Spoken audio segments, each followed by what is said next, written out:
Welcome back to the Python programming series. So far, we've tackled variables, loops, lists, dictionaries, functions, the whole shebang. But there's a catch. Everything we've built so far, it only exists while the program is actually running. So what if you need to save that information so it's still there tomorrow or after you restart your machine? Well, that is exactly where file handling comes into play. Think of a file as just a collection of data hanging out on your computer. Text files, CSVs, JSONs, you name it. In this explainer, we're going to dive into how to create, read, and update these files, and we'll also see how Python's wonderfully quirky design philosophy directly dictates the way it handles these resources under the hood. Here is our roadmap for today. We'll start with 1, a tiny act of rebellion, move into 2, the Zen of Python, and then 3, objects and garbage collection. From there, it's 4, managing file objects, 5, context managers under the hood, and finally 6, executing the with statement. We're starting wide with the overarching ethos of the language and then funneling all the way down into the gritty mechanics of how Python reads and writes data to files. Let's get to it. Section 1, a tiny act of rebellion.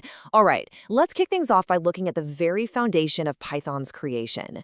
Because honestly, to understand how Python handles files, you really have to get inside the mind of its creator. Language creator Guido van Rossum actually named Python after the British comedy group Monty Python. He thought the usual way of naming languages, using boring acronyms or naming them after famous people, just wasn't fun. So, setting a precedent that this language would be uniquely expressive and unconventional, he chose a comedy troupe. This little act of rebellion really set the tone for a programming language that prioritizes human readability over strict, cold machine logic. Moving right along to Section 2, the Zen of Python. Now, that tiny act of rebellion eventually evolved into a formal set of guiding principles penned by Tim Peters back in 1999. In fact, if you open up a Python interpreter right now and just type import this, you'll trigger a fantastic little Easter egg. It spits out 19 aphorisms that define exactly what makes code truly Pythonic.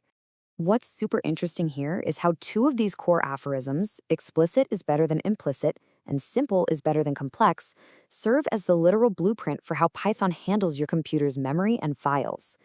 Keep these 2 phrases locked in your head, okay? Explicit is better than implicit. Simple is better than complex. They're absolutely crucial. They're the secret sauce to writing good professional code. Section 3, objects and garbage collection. Let's see exactly how that philosophy manifests in the data model. Specifically, we're going to look at how Python cleans up after itself when we're working with files on our machines. Think of a file like a physical notebook. When you open it up, Python creates a temporary object in its memory. But when you're done reading or writing, how does that notebook actually get closed and put away? Well, Python uses a background process called garbage collection. But here is the critical catch. Because garbage collection is implicit and delayed, relying on it to close your open files totally violates our rule that explicit is better than implicit. The language specification clearly tells us we just cannot depend on objects being immediately finalized the second they become unreachable.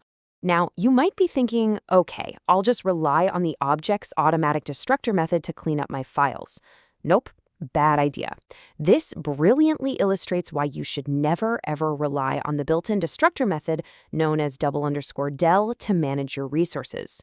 The circumstances around when it actually runs are incredibly precarious. I mean, it can invoke arbitrary code from any thread, it can cause your entire program to freeze up in a deadlock, or it might even run during a shutdown phase where the global variables it relies on are literally already gone. Basically, leaving your file management up to the garbage collector is a massive, massive risk. Which brings us to Section 4, managing file objects. So, if we can't rely on implicit background processes, we've got to take control ourselves.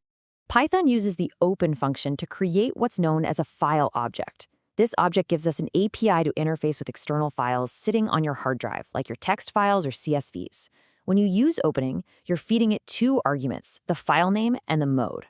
R is for read mode. W is for write mode, which creates a new file or completely overwrites an existing one. A is for append mode, meaning it adds new notes without wiping out the old ones. And X simply creates a new, totally blank file. But remember, since these files hold references to external resources outside the Python interpreter, we are strongly recommended to explicitly release them using a close method. Writing to a file using file.write is awesome, but if you forget file.close, you could literally corrupt your data. Now, to guarantee a file is explicitly closed, older or maybe less Pythonic code often relies on a try-finally block structure. And sure, while Try Finally does guarantee your file closes even if a sudden error crashes your program, let's be honest, the syntax is super clunky.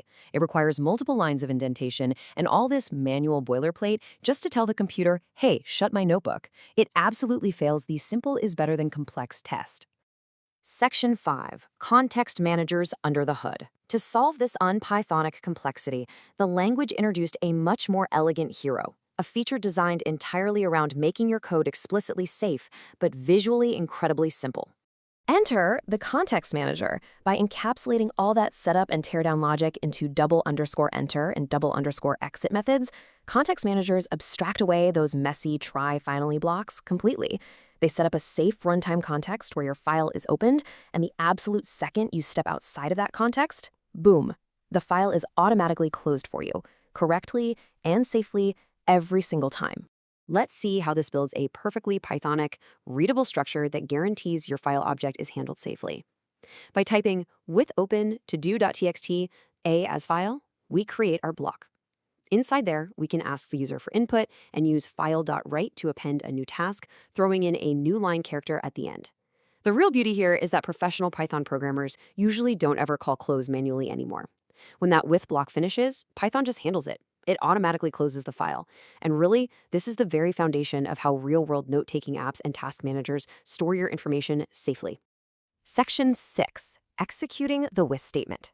But what exactly is the Python execution model doing when it reads this beautiful, simple syntax? How does the interpreter take something so simple and turn it into something so explicitly safe?